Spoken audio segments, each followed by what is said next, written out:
couple of issues. One I view as purely administrative regarding when a city issuing a letter that they are fully compliant with all laws to operate in the city of Salida. The city doesn't issue those kinds of letters as a general matter to anybody for any reason, and beyond that, all we could do is say that they have a sales tax license because that's the only local licensing that we control.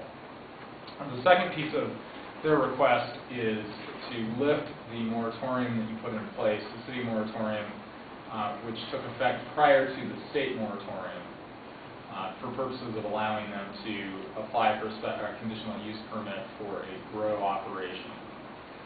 In their particular case, it would have no effect to lift that moratorium because they don't have a pending CUP application currently, and the state moratorium is in effect, which says that there's no new medical marijuana-related businesses or facilities during the one-year moratorium imposed by the state.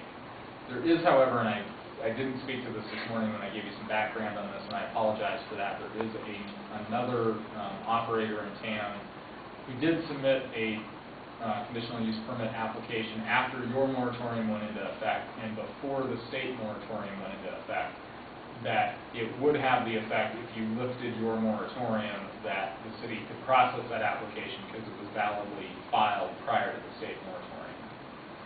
So those are really the issues in front of you. I don't know that I need to go into a great deal more detail than that. I think that's the request in front of you is basically whether or not to direct staff to bring back an ordinance repealing the moratorium that you adopted specific to the city of Salida, which was effective from the last meeting in May through the 1st of July. So with that, I answer any questions. So Carl, we're talking about